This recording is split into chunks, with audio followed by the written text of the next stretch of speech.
let's get going. Let's get on our Facebook. Oh, no, we're going to get on our YouTube because we're on YouTube, Hawaii Sports Fans YouTube. But every Sunday and Wednesday, you can catch the Wayne Coito Show at 5 o'clock. Or on Sundays, whenever the Sunday night football game ends. And that tonight was the game between the Rams and the 49ers as we bring in our friends on Facebook. And we know that we're going to have a lot of Niner fans probably joining us and very happy with tonight's, result. But, I mean, first reaction is a divisional rival.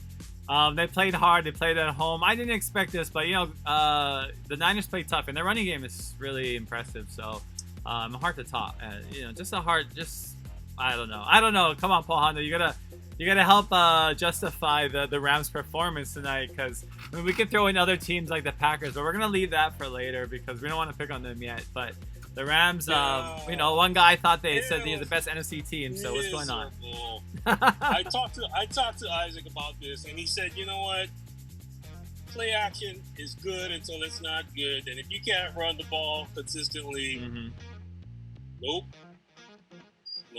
They tried to run. They ran all right sometimes, but you know what? It was defense. Defense just looked a step and a half slow tonight. Everything the 49ers did from the start was like a 3-yard gain turned into a 9-yard gain. A stop at the line of scrimmage was a 5-yard gain. Anything beyond the first level was potential. I mean, they look fresh, and the Rams are tired. And sometimes teams go through that. Yeah. Any sport, any level, kids, adults, doesn't matter. You hit a lull.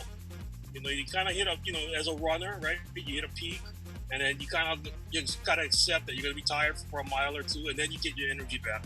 Or you overtrain and you just sit down and rest for a couple of days. And the Rams look like they were just tired. They didn't look right. I wish they would bring Cam Akers in and use him as a receiving back. If there's some holes in the strategy of Coach McVay, who is a genius, but it's that when they don't have the same thing happened last year. They don't have a good running game going, and everything bogs down. You can get by with it if it bogs down if your quarterback can run. Yeah. Which is why Tua is going to have a long career if he stays healthy, right? Yeah. He can scramble and get the first down and slide. Goff is not that guy. He ran the ball like really only once. So the defense and no running game is like the worst of all possibilities. It's a miracle they only lost by 8. Yeah, the game was definitely the score was closer than the game was because the Niners really in control from the first drive. Oh yeah. This is play. The Niner team we expected at the beginning, right? Yeah, this is the of Niner course. Team we expected Exactly. at the beginning of the year. Exactly. Before the injuries. So that's nothing to be embarrassed No, about. not at all. And I think I think the NFC West. The Rams were put on a collision course this year for a tough go, and I mean we were looking at 8-8, 9-7 season, and I think they're probably on track at least for that. So it's they're adding another team to the playoffs this year as well, so that's gonna be another team to sneak in. So just get that 7th seed if you can, I guess is the mantra. But today the Packers fell from the ranks of the unbeatens, and what's your reaction to that one? Yeah, very similar to the Rams, right? They ran a little bit with effectiveness, but could not protect. And they do defend on play action to an extent, but just the connection was, it's like with Goff and Cobb and with Aaron Rodgers and his receiver, they're just a little bit off all game long. So we expect them to be gods, right? Maybe not Goff, but definitely Aaron Rodgers. We expect them to be a demigod of NFL. But, this is their first loss. They just got to wipe it off and move back. But I just don't know if they... I forget who was saying on air, but he thought that they're going to make the Super Bowl. I don't see it. I see them making the conference final, but there's nothing about them right now because they have key people banged up. There's nothing about them right now that screams guarantee Super Bowl. Lazard is still out. Right? They still got some guys that I'm sure they wish they had. But also, that this is a team that was in the NFC Championship last year, and a lot of people disregarded that because they drafted Jordan Love in the first round. And then it's funny because the Packers and Bucks both brought in backup quarterbacks. And the Packers bringing in, what did they bring in? They brought in, not Jordan, it wasn't, I forget Yeah, their backup. I their don't other even know who he backup. is. I never heard of him. Yeah, so Yeah, they were down. They were down like what 31-8 or whatever it was at the time. It was just it was pointless to leave Rodgers in there. So that was a smart move. But yeah, if you're gonna lose big, now's the time, right? And if you get wiped out, so what? It's not 2 losses. It's just 1. So I think the Packers will go farther than the Rams if the Rams don't start adapting, right? If they don't, they ran some misdirection stuff. They have to run way more of that.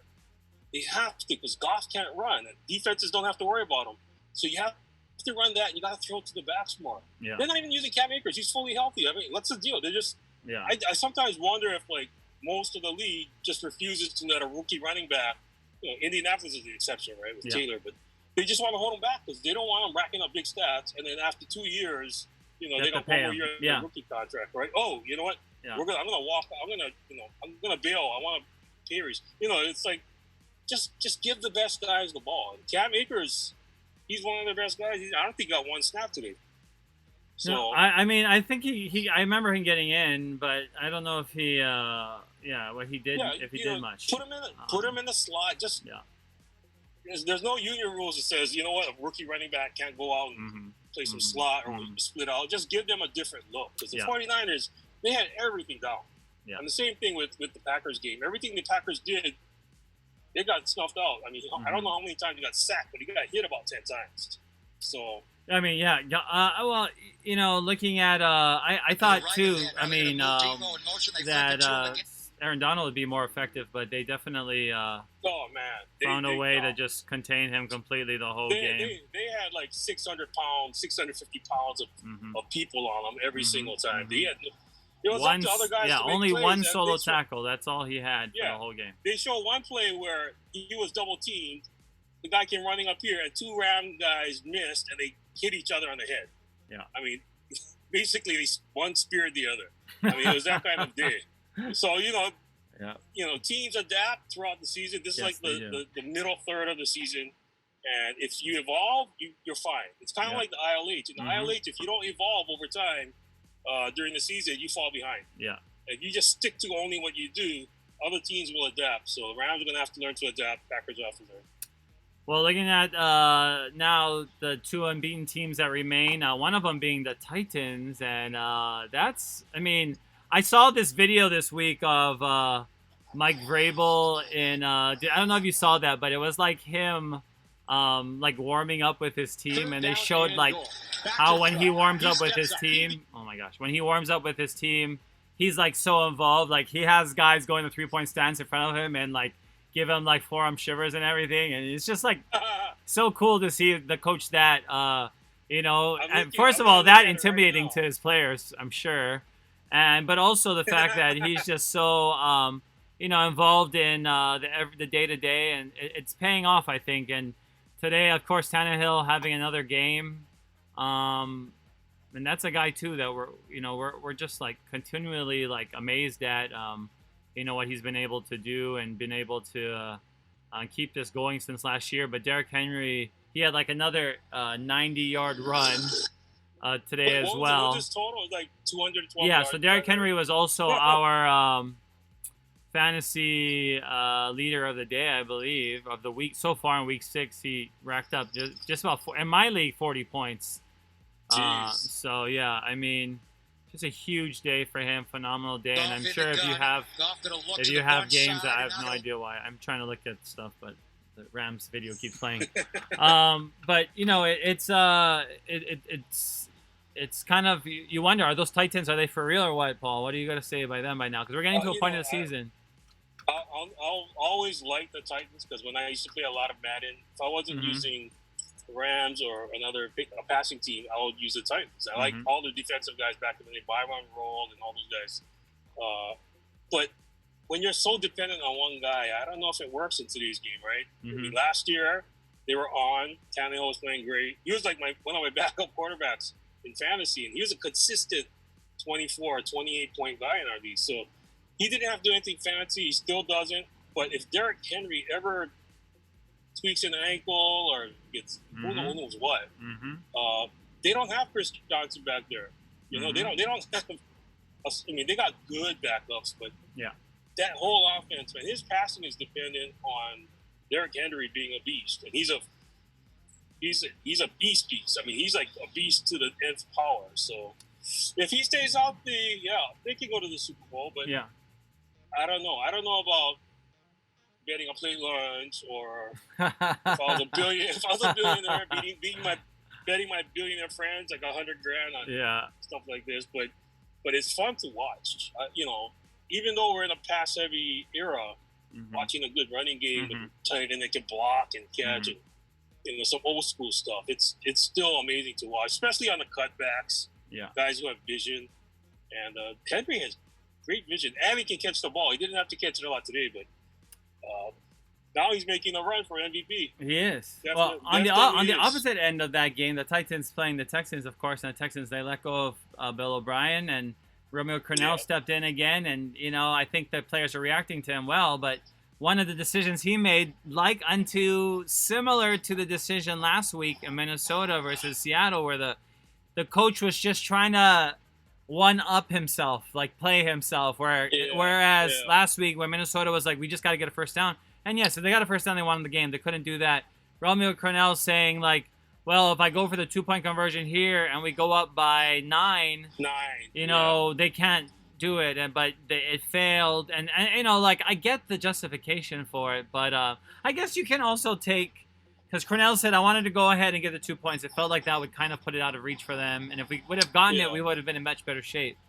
But I mean, it went to overtime.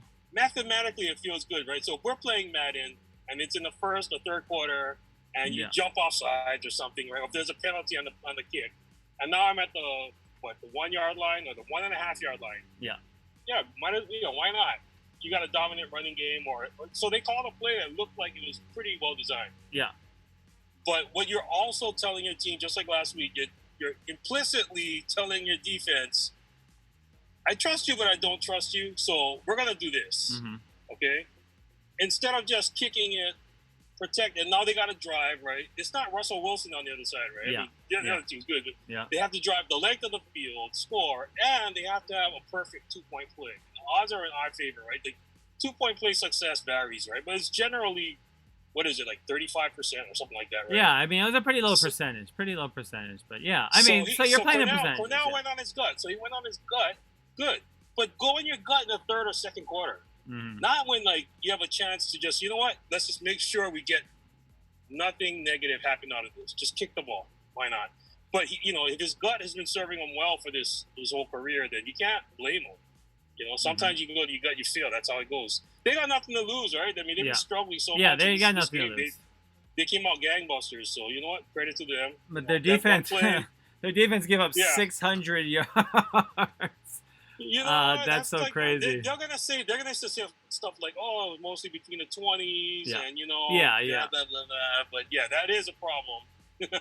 That is a huge number. It was the flow of the game too, right? The game flow was just really quick. So sometimes you can play a good team and give up 30 points. Well, but the other team, yards is, it was a lot. But staying within that, talking about the Titans, next week they're going to have a showdown against the other undefeated team, which is so crazy how the NFL conceived of this, the battle undefeateds. Next week, the Steelers and Titans, but the Steelers today whipped the Browns, and honestly, I thought the Browns would have put up a better, maybe I was just, I drank the Kool-Aid too fast in the Browns maybe, but they got whipped. Baker Mayfield looked like he had no time, though. I mean, he'd snapped the ball, and he had he was just flustered right away, but the Steelers look for real though, for sure. Yeah, I think with the Browns also, they're another team where Stefanowski came over from Minnesota, right? We talked about this, right? He wanted to establish a solid, consistent run game and balance it out with the pass, because a guy like Kirk Cousins doesn't really do that great consistently out of the shotgun. Same thing with Baker Mayfield, right? In college, but in the NFL, they figure out what you like and what you can't throw and what you can't throw. And Baker just didn't have it going on at all. And, this is where they do miss Nick Chubb a little bit, right? For sure. Because when Kareem Hunt got a little dinged up, they started losing whatever momentum they had. I still think they need to figure out ways to get the ball into the playmakers' hands. And this is the problem with the NFL since the beginning of time, right? Oh, the forward pass. No, the forward pass is evil. Well, let's try it. Well, now we tried it. Okay, but 3 things happen, right? Woody A said. And 2 of them are bad when you throw the ball. So we're going to keep running. That mentality still comes, you know, and they're going to stick with what works according to the offensive coordinator, right? So when OBJ touches the ball, I mean, I don't know how many targets he had today, but he should have at least 15 opportunities a game, right? No, definitely. And if they're double teaming him, that's different. But if they're just shading toward him, you know, run that jet sweep, fake it to him, whatever you got to do. Exactly. Run it. There's a reason why high school teams and college teams run that jet sweep. Some teams have run it almost every play. Yeah. And picked up 700 yards. Yeah, today they ran the play, the Claypool play, which I picked up Claypool for my team, by the way. I had him start, but I mean, they ran that jet sweep with him 2 weeks in a row, again, to get another touchdown. So, I mean, just do what works. Even if people know it's coming, they can't stop it, right? So, what's the point? Look, you're going to run the ball, but he's going to run his route full speed anyway. Okay, let's instead of like 1 snap a game where he runs a jet sweep, how about like 10, right? And we fake it to him every single time except that 1. And, you know, I know OBJ is dinged up a little bit, but you can still fake it to him. I mean, there's this OC, sometimes they do great things, and sometimes they get stuck in their own rut. They don't want to. They don't want to evolve. And maybe they felt like with Baker Mayfield, they don't want to evolve too fast. But it's like they're 4-1. They're like he'll pick up like 25 fantasy points in the first half, and then they'll reel him in, and then he ends up with minus 3 points in the second half. But they win, right? And it's frustrating to watch, not just because of fantasy, but just because I want to see them maximize. And the NFL, like, they all want to hold back on their new plays. They want to hold back on certain plays until they get to the big game. So maybe they say, maybe Cleveland, you know, and teams like that, they're saving it for the big game. Well, this was a big game. Yeah. So I think the Steelers they are probably a Super Bowl team. I mean, if they keep playing like this, the defense was fantastic. They bring those blitzes, like Blitzburg, right? They bring it up the middle. You still can't pick everybody up. So if you have no clue of who you're going to, you don't have a hot route, then you're doomed. And that's what happened, right? He got busted up, his ribs messed up. They brought in Case Keenum. But Pittsburgh, to me, just would have won no matter what. Case Keenum, it's so funny. they would have won. They would have. Yeah. They would have brought him in. They would have won no matter what. Yeah. But I don't know, it's like the Rams, right? It's like Green Bay. Sometimes you have those bad days. And, you know, it's funny. I was looking at Twitter, and there were so many people, like, before halftime saying, okay, so where do we see Case? All the Browns fans are like, bring in Case. Baker's hurt. Baker's off. Sit him down. They brought in Case, and I guess he was a little bit rusty, right? He hasn't played in the game in a while, so. But they'll be okay. Good. Okay. Like you said, Pittsburgh defense is crazy. Minka Fitzpatrick had like his 3rd pick 6 of his career. His very short career that he just started. So, I mean, one of the best players in the NFL. Already. Miami tried to pigeonhole him into like, oh, you just play here. But he's at his best when he's floating around. He is one of the floaters, one of our defensive athletes of the NFL for sure, best one. So, but we have Kaveh in the comments saying, my Lions. So we better talk about the Detroit Lions. They got a win today, and shocking. Awesomely shocking. Yeah. I mean, you know, like when you talk about some of these teams kind of trying to avoid the week 6 is, my opinion, when we start seeing the teams start to separate the ones that we said are not. You know, last week we kind of we held back without calling some of these teams dead already, but you know, Jacksonville might be a dead team, but Detroit might have saved themselves, and you know, especially in a game where DeAndre Swift, you know, is their leading performer, has a big game, has a big fantasy day for all those people that were waiting for, you know, DeAndre Swift to have a fantasy day. And FanDuel. Is it a breakout day? Is this a breakout day? 14 carries, 116, 2 touchdowns. What about receiving, 3 catches, 7 yards? Is this a breakout day for him? I think it's is, right? Yeah, I would consider a breakout. I feel like this is his chance to finally show that he's an NFL player, and he's made it. He's here, and I think like you know, the Lions fans, they embrace that. It's a and this it's a was hard in one. Jacksonville, right? Correct. Yeah. This was in Jacksonville. I believe it was in Jacksonville. And you went by 18. I mean, you have to admit, even if you're a Lion fan, you never expected this. I mean, Golladay, 4 catches, 105 yards. What about Stafford? Matt Stafford, 19 for 31, 223, 1 touchdown, 1 interception. Nothing spectacular, only 1 interception. That's their blueprint, right? If they just take care of the ball, they can compete. And if they get Swift the ball, then they have a chance to win.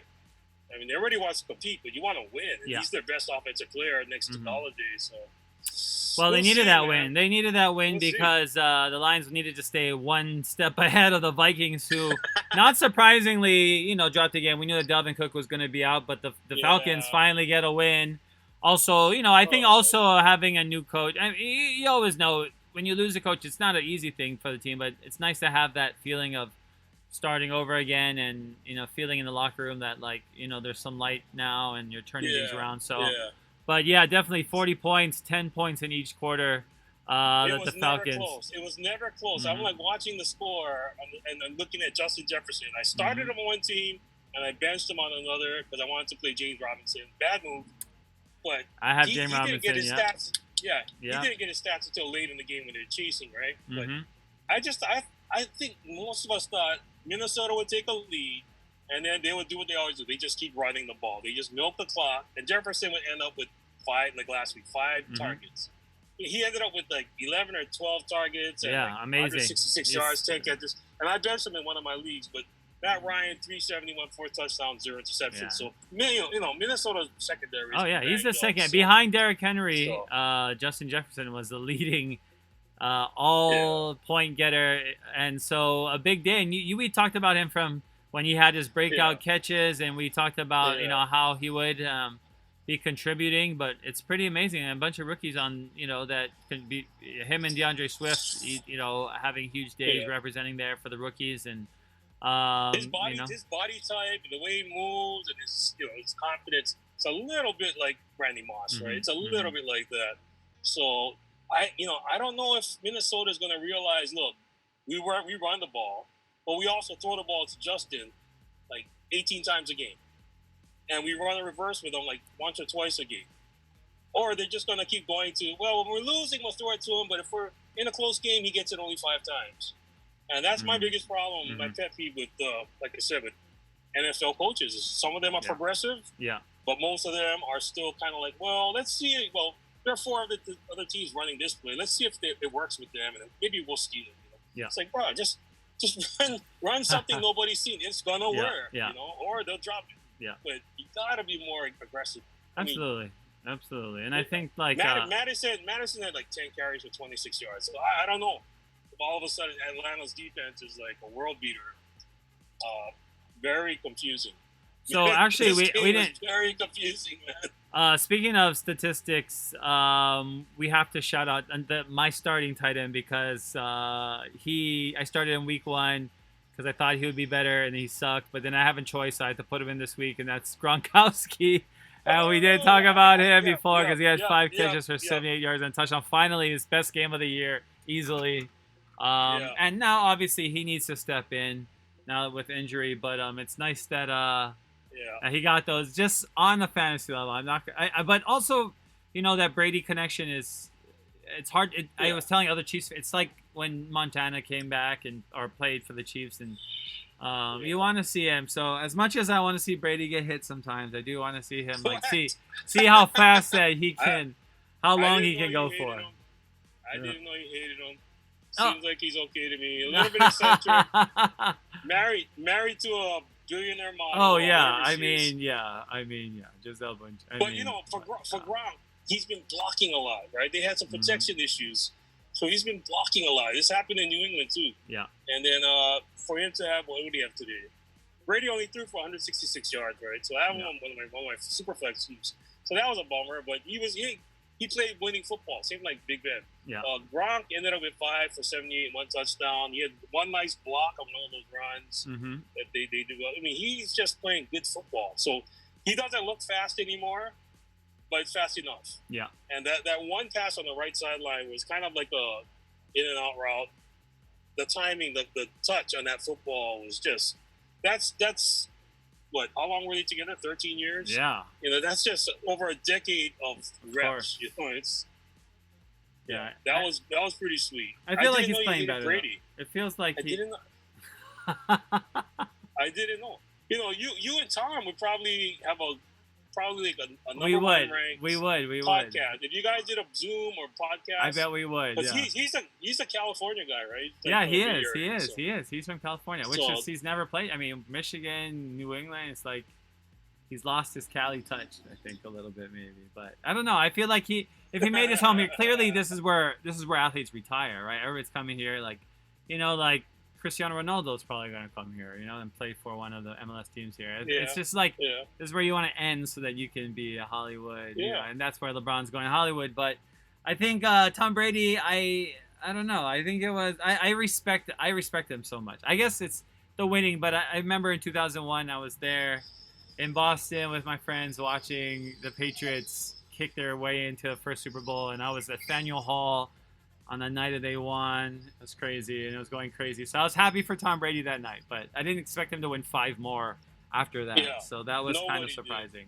But did. Speaking of what's surprising, I think like we said, the Buccaneers are in first place. The Saints are right behind them, but if we stay in the NFC, let's go back to NFC East now that the Cowboys they haven't played yet. They play the Cardinals tomorrow, but they're still going to be in whatever happens. They're still going to be in first place. So whatever happens tomorrow. But I mean, when you look at that division, those guys. I mean, the Giants. Got to win today finally. The Eagles look like they against the Washington football team. Messed and it the up. Eagles are banged up. They keep getting more and more. And Miles Sanders, right? I didn't see the play, but they said he had a 74-yard run. He fumbled into the end zone, got hurt, right? So they don't know if it's how serious it is, but it's Ertz got hurt too. But they're saying that the injury to Miles Sanders is more serious. So they have MRIs tomorrow for both of them. I got Miles on 2 of my teams, and I never had him on my team before. Yeah, I mean, he had another great game before he got hurt, too. Yeah. I mean, so, 9 carries for 118 yards. But, yeah, I mean, Jalen Hurts got some carries, too. I like how they're using Jalen Hurts. I wish we seen that more in the NFL. I really wish that's how Cole was being used at some schools. I don't know if Cole McDonald's on the same level of athlete yet as Jalen Hurts or as Taysom Hill or something, but I like that. It's like when Tim Tebow was like, people are like, just move around, play H-back or something, like play something else, and you can utilize like how big and huge you are because you were just so big. Who knows what can happen? Like, what team used their direct snap today to the goal line? I think to a tight end or something. It was Derrick Henry scored at the goal line on a wild catch. Yeah, there was one that was like, wasn't there one that was the receiver today? I think got a direct snap as well. I can't remember what game, but. I thought it was cool. Like the NFL, maybe those guys are coming around and trying to, innovate a little bit more. But Eagles still playing the Ravens tough. Obviously, they're so close to each other. Ravens, Eagles. That game was a blowout for a long time. I mean, yeah, it was. I thought it was over, especially when Sanders got hurt. So Wentz ended up connecting with one of the guys I picked up, the kid from last week, right? So Travis Fulgham. So Fulgham ended up with 675 and 1 touchdown. Wow. And it just blows my mind that with all the injuries they have to the receiving core, that the Ravens still couldn't stop Fulgham. They stopped him, I guess, a little bit. Mm-hmm. But last week, I think he had 12 or 13 targets, right? He had a huge game. And today he only had 6 catches, but he helped him come back, right? They could have tied the game at the end. Yeah. So the Ravens, I have the defense on one of my teams, and they're a great defense, but I'm just kind of baffled that they couldn't stop Fulgham in the second half. I don't know if they're tired. Teams are getting tired this time of year. There wasn't enough spring. It seems like it changed a little bit. Some of the, and it's hard. But Fulgham, another one of those guys, who's like a lot of people never heard of because he played a FCS team. 3 different teams. Yeah, 3 different teams. And came out. Eagles released him. Mm-hmm. Came out of Old Dominion last year, 6th round. And a guy that, like you said, could be a fantasy guy for some people, fantasy sleepers. You never know which week what's going to happen. I mean, for me, I picked up Claypool right away, and I think he'll be starting to get featured, especially like with Schuster on one side and being able to take off some of the pressure there. But I think Claypool is man, what he looked like today was just. I didn't realize how physically, really 6'4", amazing. 238, Yeah. 40-inch vertical. Wow. And they said it's 4 inches higher than Megatron's vertical. Wow. So I'm like, but the thing with him is he's not just an athlete, right? His hands are awesome. Yeah. Mm-hmm. When they run the jet sweep, everything is like perfect, right? Yeah. And his footwork, he's like a veteran already. But you know, this is like, you know, college football. I hardly know anything anymore about college football. So I had no idea what he was about. I didn't follow the draft too closely. And then when he started doing well last week, or the last 2 weeks, I didn't pick him up. Like, one guy picked him up, another guy picked him up, and third, and then finally the fourth league, I picked him up. But if I'd been more like you and actually knew some college football, I would have been. Well, I didn't expect him that. I didn't expect him to break. I mean, like they said, he's already. I mean, at Notre Dame this last year, he only had like one amazing season that I remember. I'm sure if you really follow Notre Dame, but like. Will Fuller came right out of there, and then like he came like all these Brian Kelly's getting all these guys that play receiver at Notre Dame. So like you figure that he got some studs, but the fact that he dropped to the second round too, I think a lot of people kind of because I mean this is a pretty stacked wide receiver draft too. So there's a kid from Camel High School who has an offer from Notre Dame. Notre Dame's made 2 or 3 offers here. And like his name is Titus Mokiel. Yes, that's right. So he's been All-State the last 2 years. He started out Kapolei, but at Campbell with Lane Heap at quarterback, he's really just been the best. Yeah, the best receiver, the most consistent in state. He can go short, he can go long, intermediate routes. He plays some safety. I think he had 6 picks last year, if I remember right. If he ends up at Notre Dame, I wouldn't be shocked. But he fits that mold. But he's not 6'4". Was he drafted by? I mean, was he being recruited by any SEC schools as well? Yeah, he's got like 20 offers right now. Oh my gosh. I think there's like 2 or 3 from the SEC. Real humble kid. The older brother is playing at UH this fall. Tamato. But real nice family, disciplined. They used to play video games. Dad cut it out. So no video games, no messing around. Just school, church. Workout, school, church, workout. Nice. And then they dad is into his hip hop music, so they're into rapping too. So. Wow. Okay. That's a lot of athletes are. Yeah. Yeah. So their dad has kept things on the real. They don't fool around. School is first, and so Titus might end up in Notre Dame. I just thought I'd throw that in there because he's not 6'4", but he's 6'1" and super versatile and super smart. I mean, he's gonna be in the NFL one day. I'm not going to be surprised when that happens. But he might do it as a slot. He might do it as a wide. I don't know. But he can play any position out there. Well, speaking of some of our local boys, we have to talk about the one that finally got to get into a game today. And that's obviously Tua Man. So, Mr. T.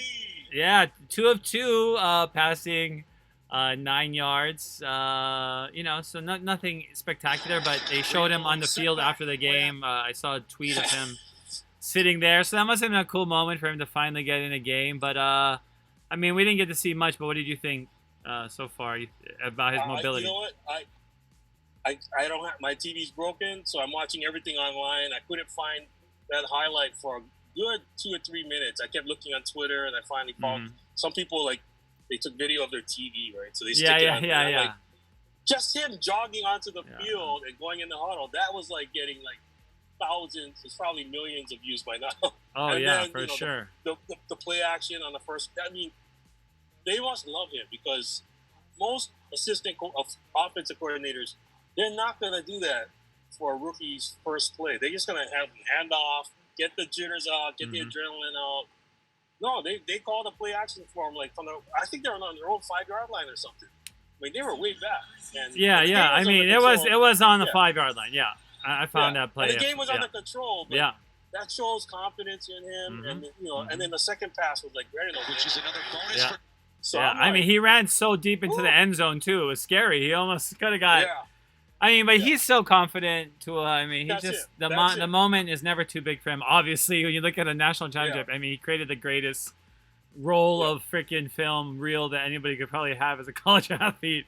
At his freshman year. So, I mean, like, he's going to have ups and downs. He knows it. But as far as Fitzmagic, I have him on my team, right? But I didn't play him because I'm going to put my trust in Mahomes because I was like, Mahomes, I can't ever. But, I honestly thought the Jets were going to be so bad that Tua would finally play some minutes and would take away some time from Yeah, Fitzpatrick, and it yeah. happened. So A lot of fans were hoping and expecting that, so it happened. yeah, It's funny because if Fitzpatrick had been struggling this season, right, Tua's probably playing by week 4 or 5, maybe earlier. Mm-hmm. And I think Coach Flores is right? You don't want somebody out there this soon after a pretty serious injury to the hip. Oh yeah, top definitely. of the ankle surgeries. But he's done everything he's supposed to do, and he takes care of his body.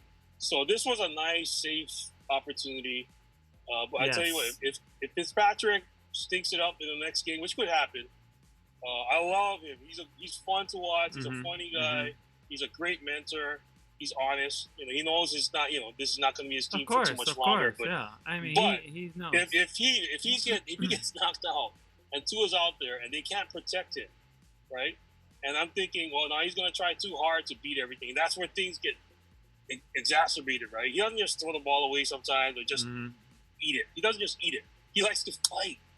And that's the thing that he's going to have to overcome is his own competitiveness, which is great and has brought him all this success. But he didn't slide on a run until like his senior year in high school. He told me, I don't know how to slide. You never play baseball? He's like, nope. You don't practice it at practice? Oh, they want me to, but I don't know. And finally he did it in the game. It was like a miracle moment. I think I put the video on YouTube. And he's well beyond that now. He knows exactly what to do. So he'll take care of himself and he'll protect himself. I mean, I think Kyler Murray set the template for exactly what you do to survive a whole season when you're not 6'5" and 250, right? Of course. Yeah. But yeah, that'll be interesting. If Fitzpatrick struggles in the first half next week, who knows, right? Yeah. Who knows? Yeah, I think it's time, and I think you're right. Like, it's safe. You can get some minutes in. Tua is ready. I guess we'll just have to see. But let's swing through the league some more. Indianapolis game we didn't get to talk about it. Phillip Rivers, his name popped up as well as one of the top fantasy performers of the week. 29 of 44, 371 yards. His pick was the only thing that took him away. If he didn't throw that interception, he probably wouldn't have lost points. But 3 touchdowns, amazing for him. And that, and the Bengals jumped on them really early. I thought the Bengals were going to win this one before too. I was like, this is a team that can beat the Colts and will surprise them, and they did. They punched them in the mouth, and then the Colts came right back and dominated in the fourth quarter, scoring a touchdown and a field goal. But Phillip Rivers still putting up numbers, just like Roethlisberger. Just like guys that we're still seeing week to week being productive is pretty incredible, and that's why that's the most I respect about Brady, about the quarterbacks from that era who are still. We saw Big Ben playing in Aloha Stadium in 2003. It's 2020 now. That was Miami of Ohio. Like yeah, so it's 41-40. It's amazing. I think June Jones loved to schedule games against marquee players. Not just, this team wants to play us. Okay, no.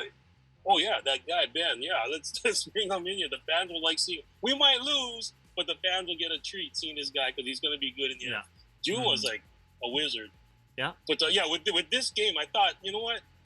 The Colts defense should control this game, right? And they eventually kind of did. But I'm looking at the numbers, and this is like Rivers has been throwing for 200 yards every game, basically. Right? Yeah, just crazy. Just running the ball. They're just running the ball, and Taylor ran for only 60 yards today, but he caught 5 passes.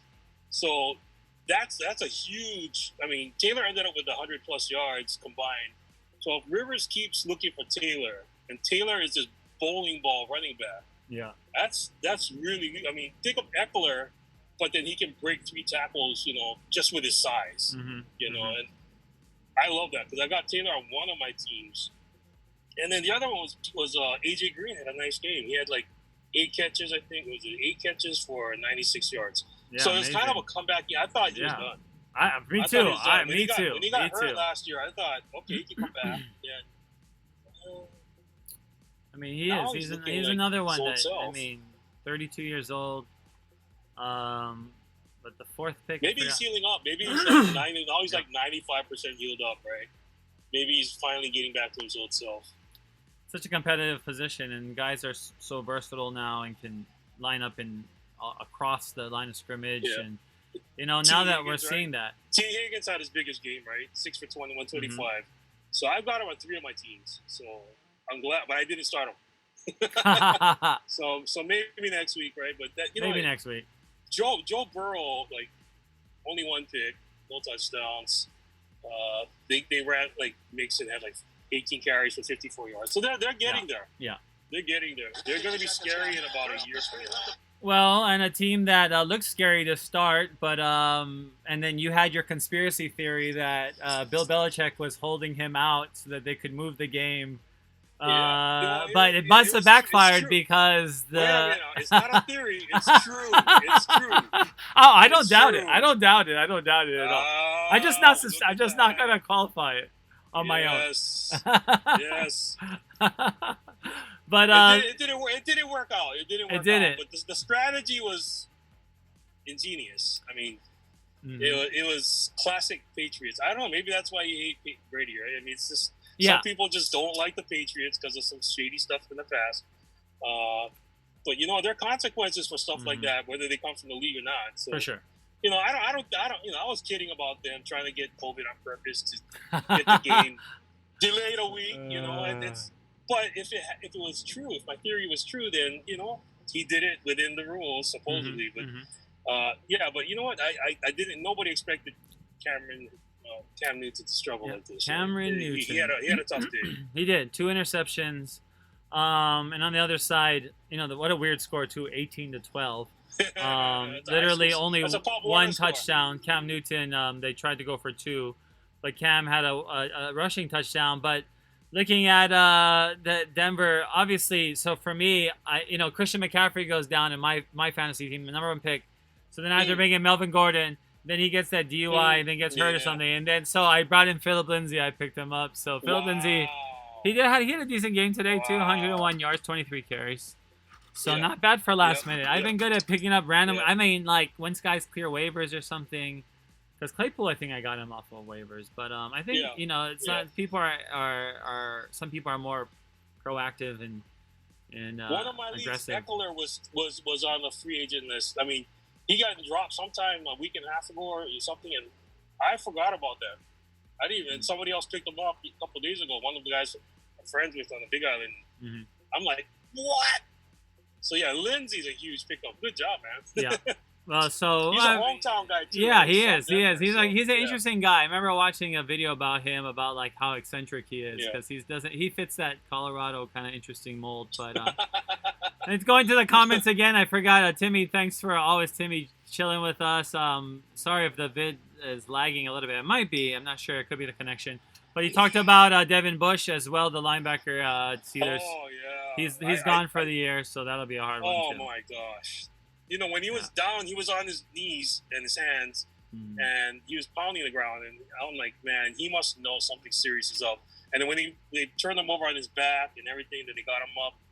And then it was kind of obvious it was a serious one. But I was still hoping that it was, not a season ender, man. They depend on him for so much. He doesn't rack up a lot of tackles, but his range and speed, man, it's crazy. Yeah, it is. That's a huge loss for most teams. I think they'll be okay though. Yeah, I think they'll be okay. I was just so surprised with them today. You can't replace them. You just change your scheme a little bit. Yeah.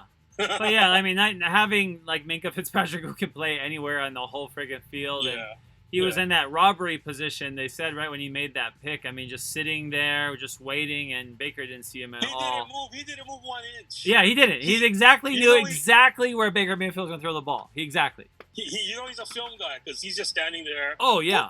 Right in his hands. Yeah. But with Bush, man, Bush is a hell of a player. But in fantasy, right in our RDP league, he's not a guy I pick up because he's not that kind of guy who just sits, fills the holes, and racks up tackles. Mm-hmm.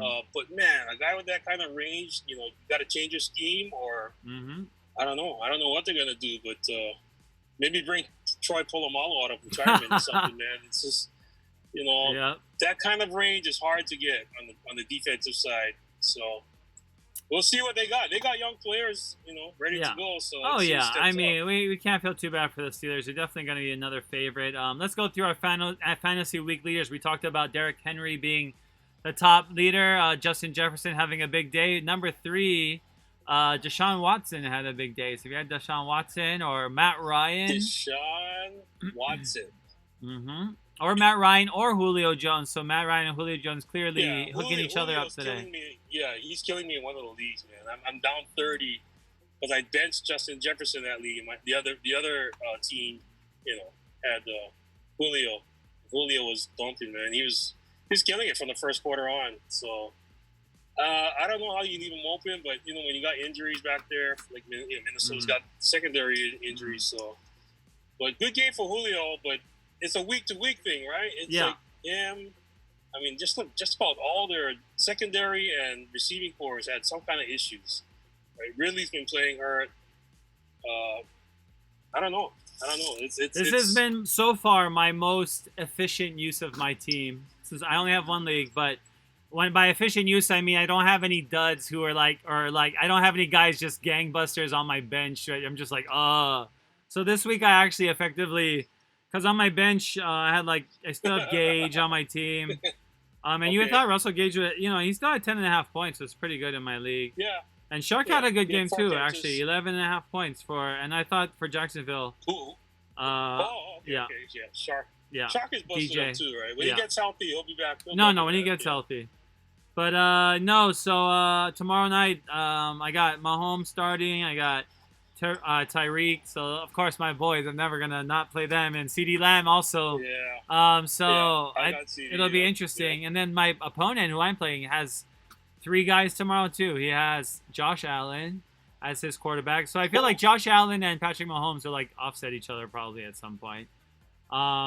He also has Chase Edmonds, the running back for. Yeah, I've got him. Yeah. And then he also has Gonzalez, the kicker for Arizona. So I have head to head. I'm up by 13 points right now. I feel like I should. It's 3-on-3 straight up tomorrow. But I mean, CeeDee Lamb versus their kicker.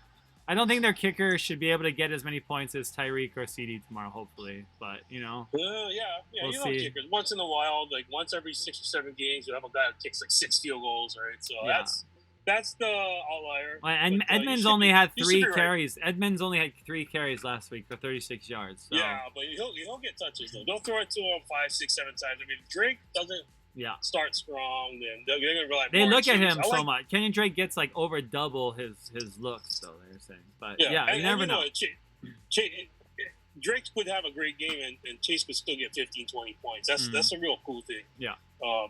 But you know what? They still got to protect. If they can't protect, then you have Kyler Murray, ad-libbing on the move. Sometimes that's good, and sometimes not. The last couple of weeks, he's had, I think 3-4 interceptions, and that's he started out so hot, and then this, now he's kind of back to earth. But giving the ball to Chase Edmonds, I love that. I liked him last year when I picked him up as a free agent, and this year, not as many teams, but I still grabbed him when I could, and I hope he has a huge game because I'm starting him ahead of some good players. Well, let's talk about that game tomorrow. I mean, how do you see that game tomorrow, Cardinals and Cowboys? What do you think we look for tomorrow? We know that they don't want to go too fast, right? They want Elliott to get the ball. They want Zeke to get the ball, let him have his breather, hopefully get 22, 24 carries. That means they're doing well. And even if they're down, don't change the game plan. Just keep running. I don't know why professionals we're down 2 touchdowns here in the third quarter, and some teams just completely junk the running game. Yeah. The smart teams stick with it. You got lots of time. So give the ball to Zeke, give the ball to Pollard, throw the ball to both of them, spread the field wide, and then you get your chunk yardage deep, down the middle, down the sidelines once in a while. They have so many weapons. So if Dalton got maximum rep this week at practice, they should be all right. They just got to be patient. Speed it up once in a while, but mostly be deliberate and keep Kyler Murray off the field, and you'll be all right. The defense, I think, they've been horrible, but then they've also been, because Dak was getting them down the field so fast, so often, the defense never really gets the rest. I mean, they give up over 400 yards per game, 413 yards. And they're not a good defense because of injuries, but if they slow it down, the defense can recoup, get their win back, look at more video on the sideline, and this might be lower scoring than we think. I hope it's 54-52 or something like that. That would be awesome. I mean, it's all going to see. One team I'm playing against, they've got six. I don't know if it's my brother. I think it's my brother Kimo's team. He has like 6 or 7 people playing tomorrow between the two teams. So I'm like, I almost don't even want to look at my fantasy stuff tomorrow because there's nothing I can do. I just gotta hope Kyler has a good game. Yeah. And CD, I've got him on 3 of my teams, and Chase Edmonds, and then the rest just let the cards fall and not worry about it. I'm not playing for money, so. But yeah, I'm gonna go. I'll give you Cardinals 41, Cowboys 37. How's that? Wow. Okay. Yeah. I like that. I mean, if AJ Green can inspire his compadre Dalton to also find this renaissance moment for themselves, I think the Cowboys are still gonna win the division even with Dalton. They can do it. I mean, tomorrow I could see CD Lamb have a good game. I would think maybe like Cowboys 31, Cardinals 30. Say that. Yeah, I could see that. That'll be fun. If Dalton is holding the ball for more than 4 seconds, they're going to be in trouble, right? Yeah. Last week he held too long. And that's not his game. He has to get the ball out quick. They got to run the ball and make use of their play action and feed the ball to Zeke. Just feed him. Just dump it off to him and let him have fun, man. They've been restricting him a lot this year, and I feel like, you know what? Let him have one game where he gets like 300 combined yards. Yeah. Let him have it. Yeah. And they're gonna need it now. I mean, at this point, they're gonna. His workload is definitely gonna. What are you gonna save him for? Push up. Well, not Now what are you gonna save him for? You need to win. You need to win now. But on the other side, the other game that got moved, another COVID game that was supposed to be played last week Thursday, is a game between two teams that are probably two top 5 teams. Easily, I would say top 5 teams in the league, possibly top 3. Who knows? But is this a preview of the AFC Championship? We don't know. But the Chiefs and the Bills are definitely trending in the right direction. Obviously, the Chiefs coming off a loss, but not a major thing to me because the hard team to play is playing the Raiders is always going to be what it is. But I think the Chiefs are going to come back. Tomorrow. Not too many. Sammy Watkins is going to be out, at least for the Chiefs. So major injury there. But how do you see this game now, Paul Honda? Chiefs versus Bills. I think it's going to be because the Chiefs have shown already this year that they're not playing for Patrick Mahomes' fantasy totals, right? Patrick. They're going to go slow. They're going to slow it down. Patrick and the Chiefs, they're going to slow it down, use their running game, give the ball to Clyde. Like, first game of the year, they gave to him a lot. Lately, not as much. They signed Le'Veon Bell. I don't think he's playing tomorrow. No, they're going to slow it down. They're not looking to score 50 points anymore. If it happens, it happens, right? They're going to look to be patient, aggressive defense, and keep Josh Allen off the field. So that's the blueprint. It's going to be 11 a.m. on a Monday, which is very weird for Hawaii. But how awesome! You wake up, drink some coffee, awesome. watch football. I love that. If you work from home or you're not working tomorrow, this is like get your poke employee early. That's right. Sit down and try not to drink too many beers. So you can be conscious for 6 hours of two, not just NFL, but 2 really good games. Hopefully, I think Buffalo's awesome. But they're last week they kind of hit the lull that Green Bay hit today, right? They kind of, they looked human. Their defense didn't play well, so that's what every team's gonna have that. So hopefully they can play into what Kansas City's doing, right? If they want to slow it down, Josh Allen to slow it down too. Yeah, I'm wondering if Josh Allen game against Titans, he had those 2 picks and. I don't know. Are teams starting to pick up on him? You think now, especially as he goes through our people? I think he has all the conservative and crazy options available, and if he sticks with the more conservative stuff in a game like this, then they'll stay close, right? Yeah. They might have a lead going into the 4th quarter. Kansas City, there's been so many games, right, the last few years where they're down 24/7 and whatnot. They come back, so you just want to be able to control that wild beast, right, in the red uniform and. Just keep the tempo controlled and make them have to guess, right? If you run the ball, now you can run counters, now you can run play action. And then when everything breaks down, then Josh Allen can run 11 yards for the first down. But it has to be deliberate for them. If they go too fast, it could work, but then it's going to peter out. And then Kansas City will come back anyway. Unless you're like Las Vegas and you have Henry Ruggs Yeah. running Yeah. downfield one-on-one. Exactly. Not too many teams have that. So Exactly. it should be a good game. It's not as high scoring. I think it'll be like Chiefs 29, Bills 24, something like that. Yeah, I can see that too. I was thinking around there. I'd say like Chiefs 27, Bills 22 or something like that. Some weird score. But I think the Bills are definitely a contender, and it'll be a good game for the Bills and the Chiefs. But what's your record fantasy world this week so far, Paul? Are your games? So I'm ahead in 2 games. I'm down in 1 in our kids basketball team. I'm losing to one of our girls. Her name is Nikki. She's like a scholar. She's a scholar athlete. Okay, I love it. Love it. Her team is up on me by like 45 points right now. Oh my gosh! Wow. Wow. I don't even want to look at. That's the game where I benched Justin Jefferson. If I played him, I'd be a little bit closer. But I'm ahead in 2 leagues. I'm down in 1, and I'm like practically even with Chai Wilson, my friend from the Big Island. He makes hats and uniforms and stuff like that. He joined our league for the first time, and he's good. So he's got guys who are sitting out on buys, and I got guys sitting out on buys. And it's just been crazy. But our teams are like, the buys. It's basically, we're projected to have like 150 points each at this point. Yeah, I don't know. One of us has 151. So anything can happen, right? Somebody gets hurt for a quarter, that might decide it, right? Or somebody misses an extra point. It's brutal, but it's been a fun weekend. I can't get any momentum going, man. All the people in our leagues are just too tough.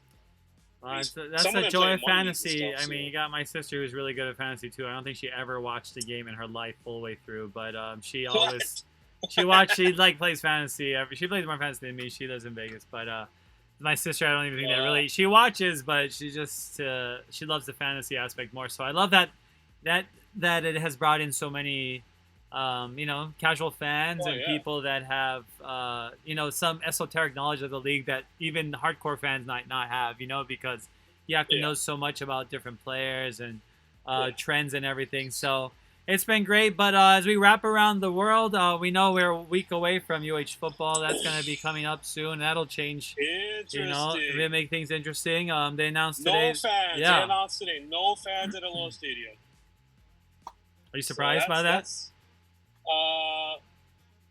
I'd say I'm 50% surprised. A part of me was hoping they would allow like socially distanced. I mean, maybe not even 6 feet. Maybe like you have to be 20 feet apart, right? Yeah. But they're relying strictly on pay-per-view, so that makes it more simple for them. And most people, I think. But the thing is, the pay-per-view is already paid up front, right? So it's like. Yeah, I think a lot of people are so negative about the stadium experience when they're on Facebook or Twitter or whatnot. I haven't been to so many games. I'm usually at high school games on Friday and Saturday night, so I missed my UH football from 20 years ago. But I see the signs when I'm walking in the stadium. During the high school season. Beer is $10. Hot dog is $5. You take your family, man. It's a killer, And I know they have to charge a certain amount to break even and make a profit and stuff, but. For fans, I think a lot of them were doing pay-per-view anyway. And if they were coming to the games, they got their fill outside of the tailgate. So when they came in, they weren't buying food necessarily.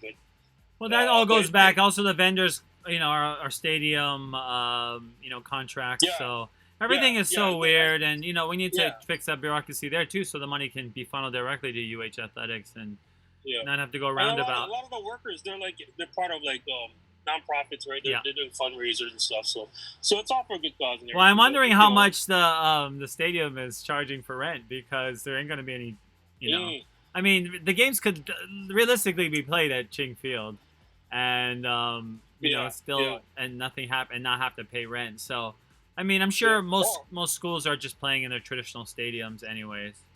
I mean, you got everything set up there, the locker rooms, everything is better. So true. Don't take too much away. Yeah, I know exactly.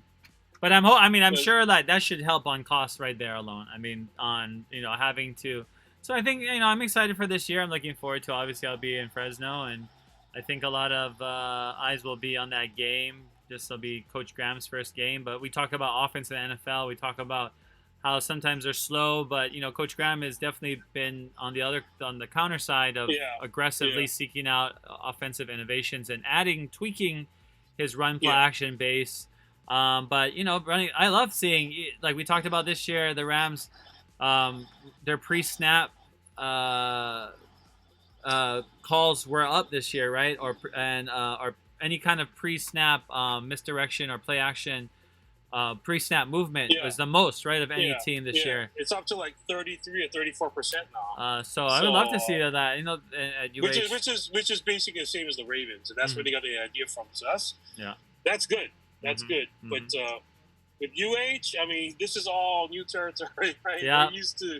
We're used to more run and shoot, 4 wide, not even that much RPO. And then the last few years with Rolo, when he was in Nevada, right, as an offense coordinator, he did a lot of pistol for a while. Of course. So, it'll be interesting to see what they can do without any interest, without any scrimmages or preseason games or non-conference games, whatever you want to call them.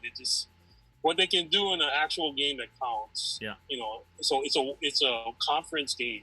So it's kind of spooky, but in a way, going away for this game, it's going to be interesting because you tend to unify when you're out on the road and it's your family against the world, right? So it's maybe a little easier to focus. And the other good thing, too, is, Fresno is going to be, I think it's going to be empty, right? So yeah, Fresno's not going to have any fans, not at all, no. There won't be anybody throwing batteries at coaches and players. There won't be any kind of distraction like that. No, maybe they still will. Maybe they'll be throwing it from the parking lot. Yeah, right? maybe. I mean, you could probably make it from the parking lot.